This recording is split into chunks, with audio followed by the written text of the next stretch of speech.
Les femmes ont une tendance à avoir en fait le pouvoir dans la sexualité. Ça ne se dit pas beaucoup, mais Donc je ça vais c'est oser. nouveau.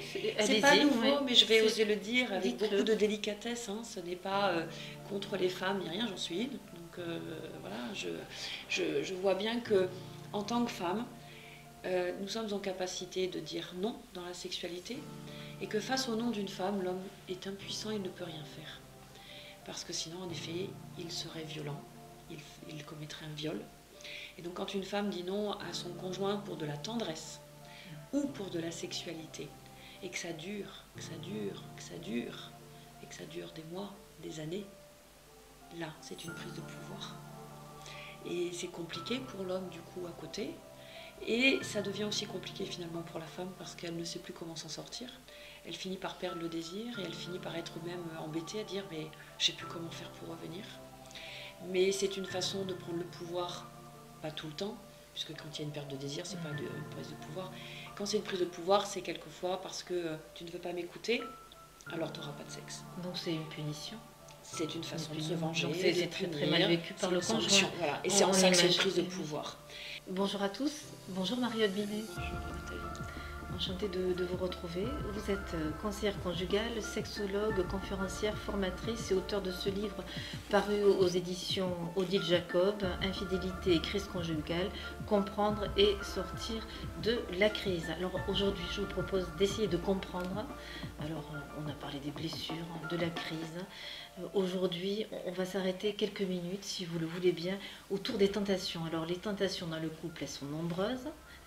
Les tentations à l'intérieur même du couple et à l'extérieur. On va commencer peut-être par ces tentations que l'on peut trouver à l'intérieur même du couple. Quelles sont-elles, Marie-Aude? Alors, et notez bien. Voilà. Oui, mais en tout cas, dans le foyer du couple, en fait, on peut être tenté de... Alors, tenter.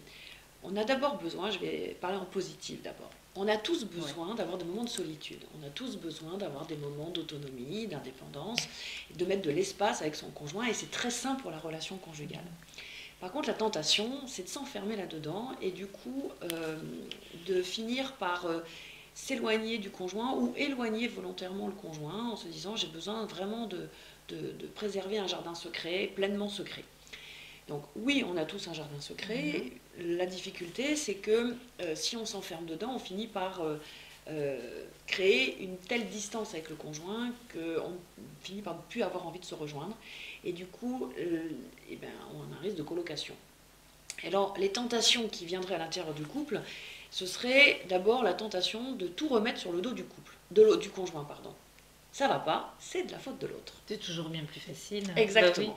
Bah oui. Voilà, c'est lui, c'est elle, c'est toujours comme ça qu'elle réagit. C'est 50-50 dans un couple. Alors c'est pas 50-50. Pas toujours. Je dis toujours, ça dépend des situations. Pour adoucir un petit peu aussi le thème abordé. Mais en tout cas, il y a la tentation de tout remettre sur le dos de l'autre. Il y a la tentation, je dirais, de trop s'isoler.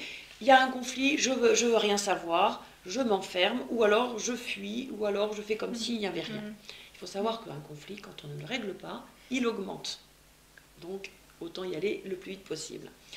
Et puis, il y a la tentation aussi, quelquefois, d'objectiver l'autre. C'est-à-dire que l'autre est là surtout pour remplir, dans un certain égocentrisme, ses propres désirs, ses propres besoins. Et là, on ne tient plus compte de ce qu'est l'autre, de sa particularité, de son unicité. Et c'est une tentation aujourd'hui dans l'individualisme qui est dans notre société et aussi une espèce de consumérisme où finalement le couple sert à remplir les besoins personnels et doit être utile. Voilà. Et ça c'est pareil, ça ne tient pas dans le long terme parce que l'autre finit par dire mais attends, moi aussi j'ai mes aspirations, j'ai mes envies, mes besoins. Les autres tentations, c'est quelquefois d'aller dans les jeux vidéo, c'est d'aller trop sur Facebook, c'est de trop s'occuper de ses enfants, c'est de trop travailler. C'est toujours le trop, c'est-à-dire l'excès, trop faire du sport, trop sortir avec les amis, trop boire d'alcool. L'alcoolisme existe au sein des foyers. trop fumer de cannabis. Alors trop les enfants, c'est jamais assez. Les parents vont trop, C'est ce c'est-à-dire qu'on il y a croit. une toute puissance de la femme au sein du couple, Alors, il peut dans y la avoir- maternité, il- une prise de pouvoir. Il c'est ce peut y qu'on avoir entendre. Permettez-moi. alors c'est vrai que ça concerne plus les femmes, Oui. mais il peut y avoir des femmes justement qui mettent leur enfant trop au milieu, mais quelquefois c'est pas que la femme, ça peut être le couple, hein, qui ensemble s'occupe trop des enfants et du coup il n'y a plus de place pour le Et au couple. fond, qu'est-ce que ça dit quand Alors, les deux utilisent quelque part Quelquefois au ça centre permet, les enfants? ça évite de s'occuper du couple. Alors quand il y a un couple qui arrive dans mon cabinet qui me dit ça va mal à cause des enfants, souvent je dis non, les enfants ne sont pas responsables de la crise conjugale. Ils viennent dans la faille que le couple a, oui. Et les enfants se font un malin plaisir, inconsciemment bien sûr, d'aller appuyer là où ça fait mal. Mais ça veut dire que le couple, lui, ne va pas bien et que les conjoints ont du mal peut-être à être dans une stabilité, un équilibre. Et du coup, les enfants en profitent. Après, c'est vrai que quand les mamans, affectivement, surinvestissent leur rôle de maman, quelque part, c'est une tentation. Ça va mal avec mon conjoint, mais je sais que mon enfant, lui, il me comble et il m'aime. Donc des excès. Oui, tout à fait. L'excès n'est jamais bon. La tentation, c'est ça, c'est l'excès dans quelque chose, et on croit que ça va nous faire du bien, et sur le coup, c'est vrai. Vous voyez un bon gâteau au chocolat, sur le coup, ça vous fait du bien. Sauf que Vous si aimez bien le gâteau au chocolat. Ah oui, moi je crois que je vais en reparler souvent du chocolat. Moi aussi, je vous accompagne. On peut proposer même Voilà. une petite part à ceux qui vous écoutent. Et je serais tentée de manger un gâteau que je peux faire, le manger en entier. Bon. Voilà. Je sais que je risque d'avoir mal au ventre. Oui, mais c'est pas grave, vous le mangez quand même. C'est tentant. C'est tentant. Voilà. Donc, Je vais peut-être m'arrêter à la moitié. bon, chose plus sérieuse. Disons que pareil avec Facebook, je vais peut-être regarder Facebook un quart d'heure, je vais éviter de regarder une heure quand mon conjoint est à côté et me dire j'ai besoin de te parler, j'ai besoin de te parler. Et puis je reste sur mon Facebook. Ah oui. Voilà. Et donc je reste sur mon film porno peut-être. Ça peut être le film porno, tout à fait. C'est une tentation. Et l'addiction à la aujourd'hui. pornographie fait partie aujourd'hui de la vie conjugale.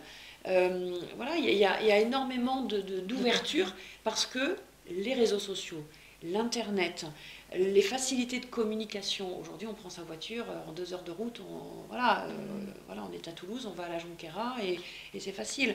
Donc oui, les tentations, elles sont là partout. Et quels sont les conseils que vous pouvez donner avec cette vidéo du jour, puisque vous évoquez ces tentations multiples et ces réseaux sociaux qui prennent beaucoup de place dans la vie quotidienne? Eh bien, je dirais que c'est comme dans tout, c'est un peu la discipline qu'on peut se faire à soi-même. On sait que c'est pas bon de boire trop, on sait que c'est pas bon de trop manger, parce qu'on a une crise de foie, parce qu'on est sous, parce que...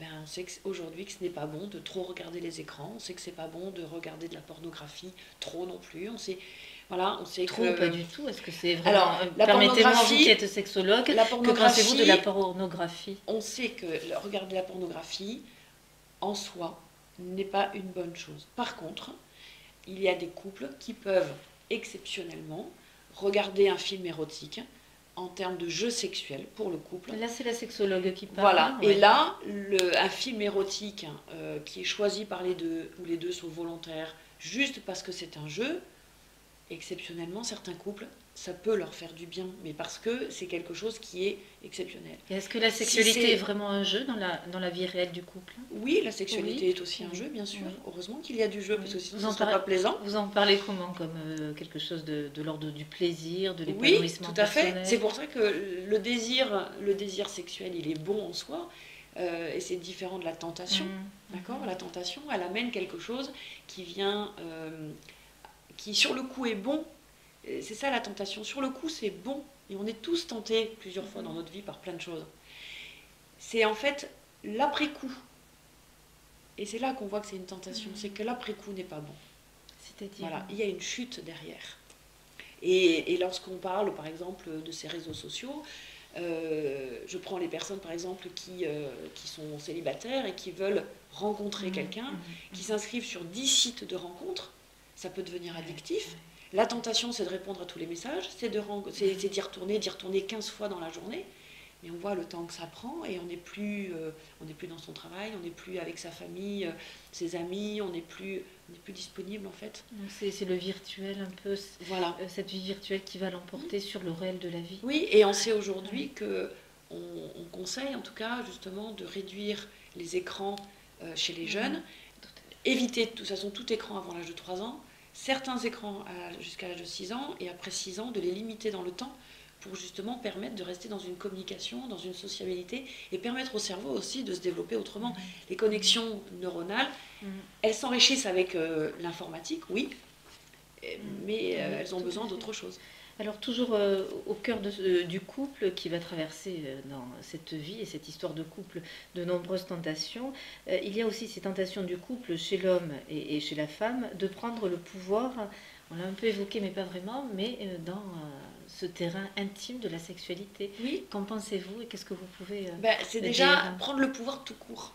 Dans un couple, on a quand même envie que l'autre fasse comme on veut. On aimerait bien que ça se passe comme on veut. Donc il y a une tentation de prendre le pouvoir, d'imposer, alors d'imposer directement ou d'imposer un peu par de la manipulation ou n'importe, par de la séduction, mais on aimerait bien quand même que ça se passe, voilà, tel qu'on le prévoit. Et du coup, la prise de pouvoir, elle peut se faire de différentes manières. C'est moi qui achète la maison, c'est la mienne. Les enfants, ils iront dans l'école que j'ai choisie. On va déménager dans cette ville parce que c'est là que j'ai envie. Non, je ne veux pas, on restera à côté de chez mes parents. C'est comme ça. Voilà, il y a différentes façons de faire. Et puis, dans la sexualité, oui, on peut prendre le pouvoir. Et qu'on soit homme ou femme. Alors, on sait que les hommes, s'ils prennent le pouvoir, ça devient de la violence. Et on sait très bien actuellement tout ce qui peut remonter. Heureusement, c'est très rare. Par contre, les femmes ont une tendance à avoir en fait le pouvoir dans la sexualité. Ça ne se dit pas beaucoup, mais donc je vais oser. C'est pas nouveau, mais je vais oser le dire avec beaucoup de délicatesse. Hein. Ce n'est pas contre les femmes ni rien, j'en suis une. Donc voilà, je vois bien que en tant que femme, nous sommes en capacité de dire non dans la sexualité, et que face au non d'une femme, l'homme est impuissant, il ne peut rien faire. Parce que sinon, en effet, il serait violent, il commettrait un viol. Et donc quand une femme dit non à son conjoint pour de la tendresse ou pour de la sexualité, et que ça dure, que ça dure, que ça dure, et que ça dure des mois, des années, là, c'est une prise de pouvoir. Et c'est compliqué pour l'homme, du coup, à côté. Et ça devient aussi compliqué, finalement, pour la femme, parce qu'elle ne sait plus comment s'en sortir. Elle finit par perdre le désir, et elle finit par être même embêtée à dire « mais je ne sais plus comment faire pour revenir ». Mais c'est une façon de prendre le pouvoir, pas tout le temps, puisque quand il y a une perte de désir, c'est pas une prise de pouvoir. Quand c'est une prise de pouvoir, c'est quelquefois parce que tu ne veux pas m'écouter, alors tu n'auras pas de sexe. Donc c'est une punition. C'est une façon de se venger, c'est très, très mal vécu par le conjoint. Voilà. Et c'est en ça que c'est une prise de pouvoir. Et là, le conjoint, il ne peut rien faire. Voilà. Donc je ne dis pas que les femmes l'utilisent tout le temps, mais elles savent faire. Mais c'est aussi un des moyens. C'est-à-dire, on peut entendre, elles savent faire. Oui. Elles savent faire. Et mais là, vous décrivez, permettez-moi, je suis une femme aussi, presque le profil d'une femme un peu toxique, perverse, manipulatrice et narcissique. Alors, on peut aller jusque-là. Oui, je ne parle pas de ça. C'est un autre terrain, c'est un autre oui, je ne parle pas de ça, je parle sujet. Vraiment, et je pense que les femmes, certaines femmes pourront se reconnaître. Oui, hein, et j'ai eu le témoignage de femmes qui m'ont dit qu'en effet, elles ont pu avoir ces comportements-là, de dire tant que tu ne m'écoutes pas, tu n'auras pas de sexe. Voilà. Donc il faut sortir tout de suite. Tout de suite de ça, chantage, parce que là, c'est du chantage affectif. Oui, mais c'est en ça qu'on prend du pouvoir. Et les femmes sont plus douées pour ça que les hommes. Alors, adressez-vous à toutes ces femmes, là, peut-être, qui regardent aujourd'hui cette vidéo. Bien, juste, mesdames, mais prenez votre plaisir là où il est, ne vous en privez pas, en croyant en priver votre mari. La chasteté serait-elle un petit peu le meilleur rempart à la tentation ? Alors la chasteté, si on l'entend comme une source d'amour, c'est-à-dire le fait de respecter l'autre, la chasteté c'est ça, c'est le respect de soi et le respect de l'autre, oui, parce que lorsque l'on se respecte et lorsqu'on respecte l'autre, eh bien on prend un peu de recul et on se dit, est-ce que ça va être bon pour moi ? Est-ce que ça va être bon pour l'autre ? Est-ce que c'est par amour que je vais faire ça ou pas ? C'est ça la chasteté en fait. Du coup on entend, il y a de l'amour. Oui. Si je pose cet acte de chasteté envers mon conjoint, en fait, je lui dis encore que je l'aime. Oui, la tentation, c'est un acte assez égoïste. Hein, c'est-à-dire qu'on va... C'est pour moi, c'est pour soi. Faire plaisir. Voilà, c'est pour me soi. satisfaire. Voilà. Tandis que quand on est dans un acte ou dans un geste ou dans une parole que l'on veut poser par amour, et bien là, on est plus en effet dans ce qu'on appelle la chasteté, mais c'est vraiment ce respect. Je prends en considération l'autre. Au fond, je lui dis je t'aime. Oui, Je lui redis je et t'aime. puis je me dis je m'aime aussi parce que je me respecte. Ah ouais. Voilà, je suis fidèle à moi-même, je me respecte. Et donc ce que je vais dire, faire avec l'autre ou à l'autre, je le fais en accord avec moi-même. Et j'ai pris en considération ce que l'autre aime et ce qui va lui faire du bien aussi. Je vais lui faire plaisir. Est-ce que c'est l'une des armes aussi pour traverser ces périodes un peu compliquées dans la vie conjugale, Oui, autour des tentations? tout à fait. Oui, oui. C'est de repenser à qu'est-ce qui est bon pour moi, qu'est-ce qui est bon pour l'autre, qu'est-ce qui est bon pour nous. Au fond, est-ce que je me respecte moi-même? Oui. C'est tout un programme. On vous remercie, Mariotte Binet, puis à très bientôt. Au revoir. Au revoir.